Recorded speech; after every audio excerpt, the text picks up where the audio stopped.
I do music, in case you didn't know. I'm here, as you can see, fully intact. Mind, body, and soul, in case you were wondering. The battle between Drake and Kendrick Lamar has officially hit a boiling point. Two of hip-hop's biggest stars have been locked in a heated feud, trading diss tracks, live streams, and bold moves that have fans on edge. From Kendrick's scathing lyrics in Not Like Us to Drake's fiery clapbacks, this rivalry shows no signs of cooling down. And with Kendrick's highly anticipated Super Bowl performance around the corner, Drake just knocked the ball out of the park, launching his own Australian tour announcement and dropping hints about a new album collaboration. Is this competition pushing them to greatness, or is the beef getting out of hand?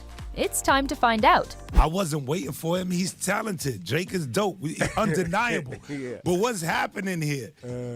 I've never seen a battle unravel like this. So the tension between hip-hop heavyweights Drake and Kendrick Lamar has been simmering for months. It all started back in March when Kendrick fired the first shot with his track Like That, where he dismissed the idea of being part of the Big Three alongside Drake and J. Cole. Kendrick confidently declared, "It's just Big Me," and compared himself to Prince, saying, "Prince outlived Mike Jack." And to no one's surprise, Drake didn't let it slide. He hit back in April with the fiery track Push-Ups, taking direct aim at Kendrick with lines like, "You ain't in no Big Three, SZA got you wiped down, Travis got you wiped down, Savage got you wiped down." Drake continued, boasting, "Like your label boy, you in a scope right now, and you gon' feel the aftermath of what I write down. I'm at the top of the mountain, so you tight now. Just to have this talk with you ass, I had to hike down. Big difference between Mike then and Mike now." The track left no doubt. This was personal. Drake also took a few shots at Rick Ross with the lyric, "I might take your latest girl and cuff her like I'm Ricky. Can't believe he jumping in. This N-word turning 50? Every song that made it on the chart, he got from Drizzy. Now fans were probably waiting for Lamar's response.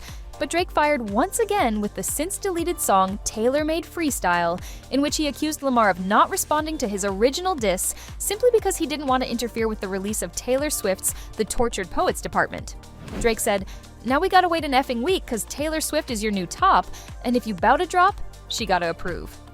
I have to mention within this whole battle, to come out, drop a song, take it back, remove it, apologize, and now Drake comes out, fumbles, crumble, like this whole thing it's mind-blowing. Drake fans probably thought that Lamar was going to keep his silence, but Lamar decided to drop a banger at the end of the same month.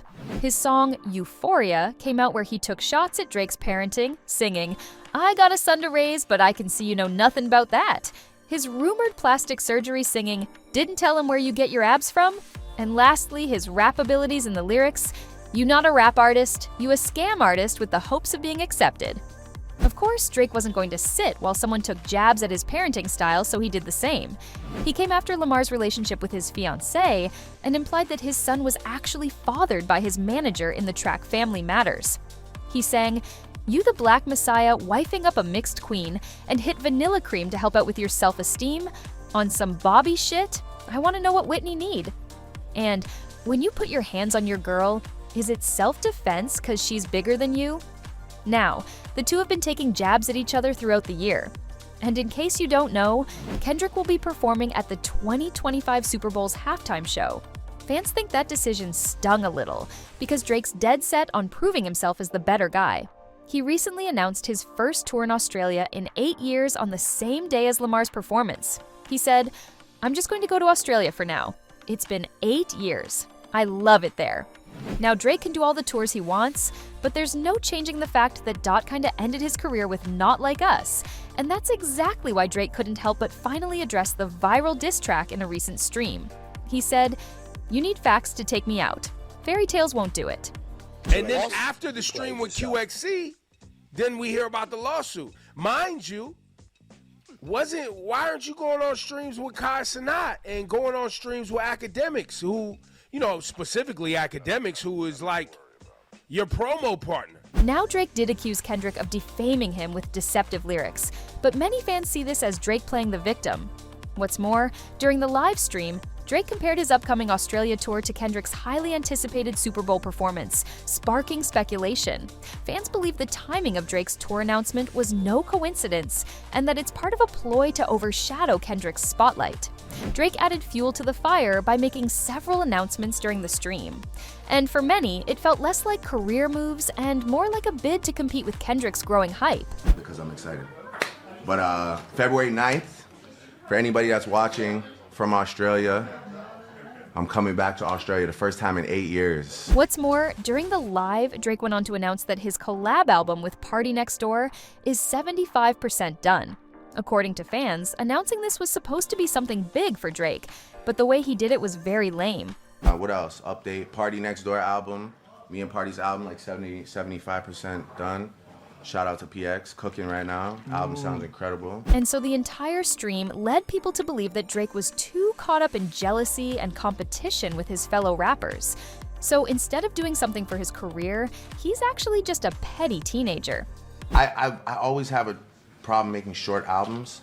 40 always begged me for years to make like a 8-song, 10-song album. And well, Drake could deny it, but his moves tell a different story. He recently filed a legal claim against Universal Music Group, UMG, accusing the label of defaming him by releasing Kendrick's track Not Like Us. According to Drake, the song includes damaging falsehoods, using words like predator and PDF file in its lyrics, allegations he firmly denies. His legal team argued that UMG had the power to block or alter the song's content, but instead chose to capitalize on the controversy, turning it into a viral sensation for profit. They said UMG could have refused to release or distribute the song, or required the offending material to be edited and/or removed. But UMG chose to do the opposite. UMG designed, financed, and then executed a plan to turn Not Like Us into a viral mega hit with the intent of using the spectacle of harm to Drake and his businesses to drive consumer hysteria and, of course, massive revenues. That plan succeeded, likely beyond UMG's wildest expectation. But fans don't really feel for the dude. One person commented, "Drake and Lil Wayne are child stars and actors they don't know anything else. They spoiled and selfish their handlers have never taught them humility nor showmanship. They are still young-minded and live in a bubble. Kendrick had a real biological father in his life and strong men role models on hand. It speaks to his maturity because I am sure they put plenty of humility in his face to humble him in his youth." Another person commented, "Drake doing all the things he don't need to be doing post-beef lol. He needs to just shut up, go in the booth, and make his best album ever. That's the only option that's going to benefit him. He could have sent his shots at DeRozan, Kendrick, etc. on it. Instead, he can't stop doing or saying stuff that confirms different bars that K-Dot had in those diss songs." And that's all for today. What do you think about this situation? Will Lamar strike back? Will the feud between the two end anytime soon? Let us know what you think in the comment section below, and make sure to give this video a big thumbs up and subscribe to this channel for more videos. We will see you guys in our next video with more updates from the celebrity world.